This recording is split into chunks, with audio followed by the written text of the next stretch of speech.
Assalamualaikum warahmatullahi wabarakatuh. Selamat siang Bapak Ibu, mahasiswa-mahasiswi yang kami banggakan. Kita mata kuliah litigasi hukum pidana dengan saya Dr. Asmira Mandasari Saragi SMH.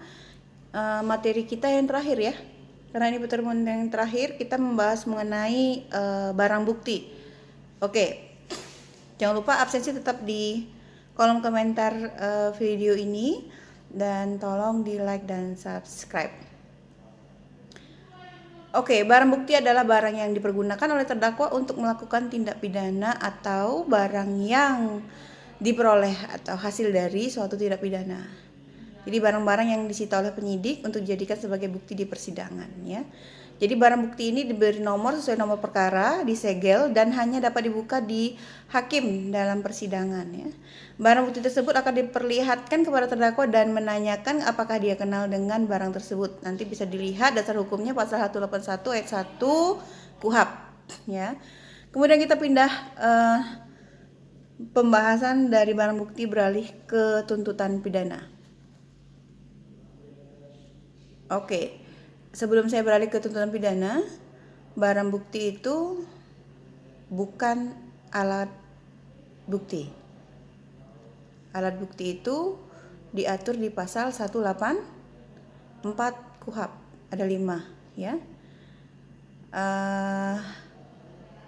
Sehingga memang dalam proses persidangan barang bukti itu masuk ke dalam pembuktian yang harus memang disampaikan ya. Makanya tadi di sini dikatakan barang bukti harus diperlihatkan kepada terdakwa ya. Apakah dia kenal atau tidak dengan barang tersebut. Dasar hukumnya di pasal 181 ayat 1 KUHP.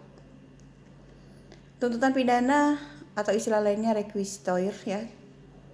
Pemeriksaan terhadap diri terdakwa dan saksi cukup, maka kepada penuntut umum dipersilahkan menyampaikan tuntutan pidananya.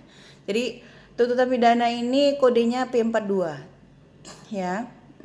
Sebelum ada P42 maka ada P41.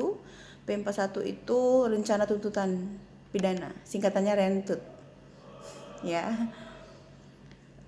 Jasa penuntut umum menguraikan segala sesuatu selama berlangsungnya pemeriksaan apakah dakwaan terbukti atau tidak. Jadi ada alur ya, dia diagram alur tuntutan perkara. Silahkan dilihat bahannya. Saya sudah buat tabel nih ya.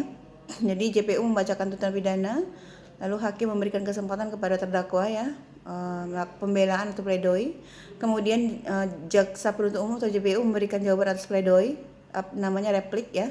Kemudian tersangka terdakwa maksudnya menjawab replik atau duplik ya. Kemudian tuntutan pidana, pledoi, replik dan duplik ini ya, hakim ketua majelis ya, salinannya diberikan kepada para pihak. Jadi ada salinan yang diberikan kepada para pihak ya. Kemudian apabila pemeriksaan dianggap selesai, hakim ketua sidang menyatakan bahwa pemeriksaan selesai dan nyatakan ditutup. Ya, dimaksudkan untuk menampung data-data tambahan sebagai bahan musyawarah hakim. Jadi ada musyawarah hakim ya. Jadi dilakukan tanpa kehadiran JPU nih, terdakwa atau penasihat hukum serta hadirin. Jadi kalau majelis hakimnya 3 ya, jadi tiga musyawarah ya. Itu rujukannya di 183 KUHP di ayat 2 ya. Jadi musyawarah didasarkan pada surat dakwaan, kemudian segala sesuatu yang terbukti dalam sidang. Jadi perlu dibahas ya. Kemudian cara musyawarahnya bagaimana? Ya, coba hakim ketua mengajukan pertanyaan kepada hakim termuda dahulu ya, dan seterusnya hingga hakim yang tertua disertai dengan alasannya. Lalu hakim ketua giliran terakhir ya. Jadi cara pengambilan keputusan ini adalah mufakat, kemudian suara terbanyak, putusan dipilih adalah pendapat hakim yang paling menguntungkan terdakwa. Jadi tetap yang paling menguntungkan terdakwa ya yang diambil ya, bukan yang merugikan. Oke, kemudian pelaksanaan pengambilan putusan dicatat dalam buku himpunan putusan pengadilan atau vonis bersifat rahasia ya, pasal 182 ayat 7 KUHP. Kemudian pasal 196 KUHP, putusan vonis disampaikan pada hadirnya terdakwa kecuali ditentukan lain oleh undang-undang. Kemudian apabila terdakwa lebih dari 1 orang, maka putusan diucapkan di hadapan terdakwa yang hadir. Ya. Ketika kita membahas pembuktian, ya, tujuannya untuk memperoleh kepastian bahwa apa yang didakwakan oleh JPU dalam surat dakwaan kepada terdakwa adalah benar. Dengan cara memeriksa mengenai apakah peristiwa atau perbuatan tertentu sungguh pernah terjadi mengenai mengapa peristiwa tersebut terjadi itu, atau istilahnya motif ya, motif. Oke, kemudian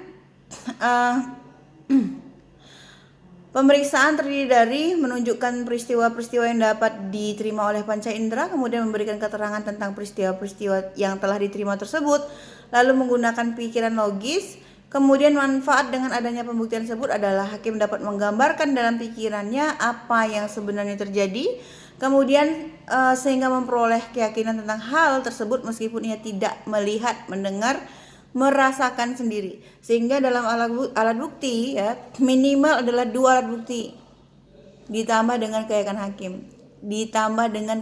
hakim, sehingga perlu adanya keyakinan oleh hakim ketika hakim itu memutuskan suatu perkara ya, meskipun ia tidak melihat, tidak mendengar, tidak merasakan sendiri peristiwa tersebut. Itu tujuannya ya, minimal 2 alat bukti dan keyakinan hakim. Oke Bapak Ibu,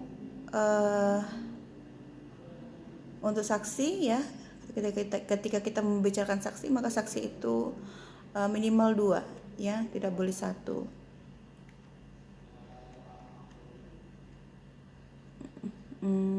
Kemudian Bapak Ibu, vonis itu ketika sudah keluar maka jaksa akan membuat P48 BA8 yang ditandatangani oleh kepala kejaksaan ya, kemudian akan dikirimkan kepada lembaga pemasyarakatan ya, supaya bisa melihat kapan terdakwa atau terpidana keluar ya, sesuai dengan vonis atau putusan yang sudah dikeluarkan oleh hakim, kemudian dibuatkan ke dalam P48 BA8 yang dibuatkan oleh jaksa penuntut umum ya.